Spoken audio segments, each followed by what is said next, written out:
잇몸에서 피가 나시나요? 오늘은 잇몸에서 피가 나는 것을 간단하게 해결할 수 있는 방법에 대해서 말씀드리겠습니다. 안녕하세요. 서울 비디치과 현정민 원장입니다. 잇몸에서 피가 나는 이유, 바로 세균 때문입니다. 치아와 잇몸을 자세히 보면 미세한 틈이 있습니다. 모든 잇몸병은 여기 틈에서 시작됩니다. 이 미세한 틈을 치은열구라고 부릅니다. 치은열구에 음식물이 끼고 양치를 할 때 잘 닦이지 않으면 나쁜 세균이 번식하기 시작합니다. 나쁜 세균이 치아를 갉아먹으면 충치라고 부르고 잇몸을 녹이면 치주병, 풍치라고 부릅니다. 우리 몸에서는 당연히 나쁜 세균들을 죽이려고 합니다. 바로 면역 반응입니다. 세균들이 자라고 있는 치은열구에 말초혈관이 증식하고 면역 세포들이 이 혈관을 타고 이동합니다. 이때 염증 반응이 일어납니다. 붓고 아프고 피가 나는 것이 바로 염증 반응입니다.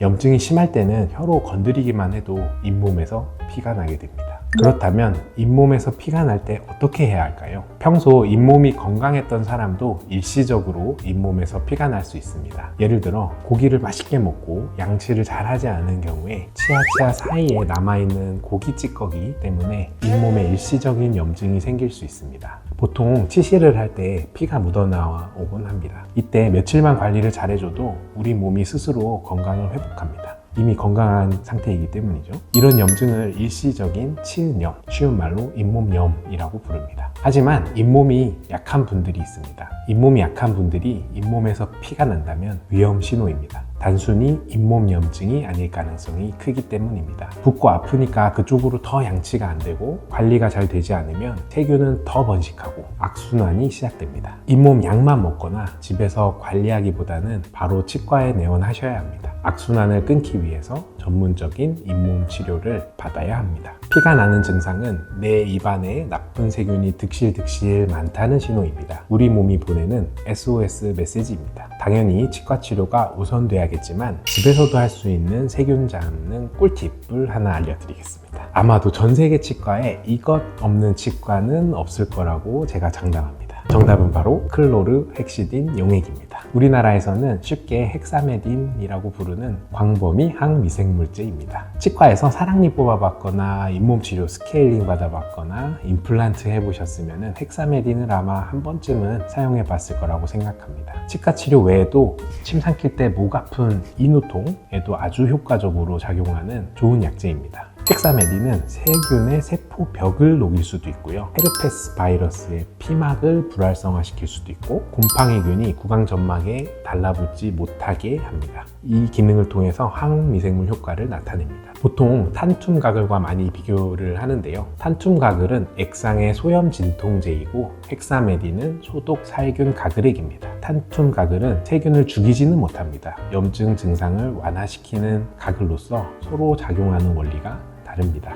여기서 간단히 헥사메딘의 정확한 용법, 용량을 설명드리겠습니다. 헥사메딘은 하루 2번 10ml 정도로 30초 가글하는 게 원칙입니다. 가글 후에는 입안을 헹구지 않습니다. 10ml도 중요하지만 30초도 매우 중요합니다. 절대로 오래 머금고 있는 약제가 아닙니다. 오래 머금고 계셨다는 분도 봤는데 그러면 절대 안 됩니다. 헥사메딘 뒤에 설명서를 자세히 보면 틀니에 구내염이 발생했을 때 틀니를 하루 2번 15분 담가서 세척하라는 문구가 있습니다. 이를 잘못 해석해서 15분을 입안에 머금고 있었다고 하는 분이 있었는데 약물을 사용하는 데 있어서 용법, 용량을 정말 엄격하게 지키셔야 합니다. 사용 기간도 보면은 2주 이내로 사용하라고 되어 있지만 2주에서 4주까지는 사용하셔도 괜찮습니다. 너무 길게 사용하면은 입안에 곰팡이균이 자라날 수도 있고요. 정상 세균총, 세균 분집들의 변화가 일어나서 입안에 착색 또는 미각의 변화가 발생할 수도 있습니다. 하지만 적절히 용법, 용량을 지켜서 사용한다면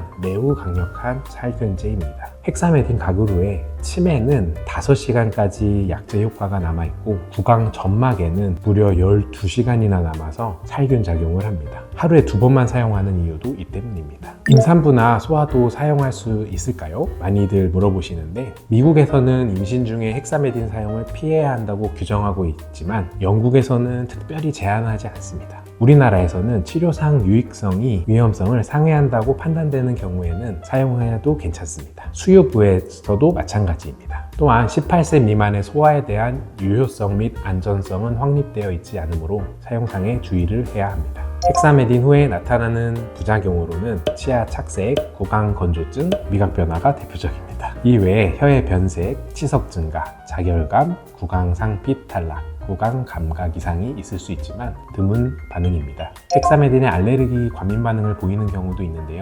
인구 10만 명당 0.78명으로 보고되고 있습니다. 또한 자주 듣는 질문으로 사랑니 빼고 생긴 드라이 소켓을 사용 가능한지 많이들 여쭤보곤 합니다. 논문에 따르면 발치 전후로 헥사메딘 가글을 하면 드라이 소켓을 58% 정도 예방할 수 있다고 합니다. 굳이 안 할 이유가 없겠습니다.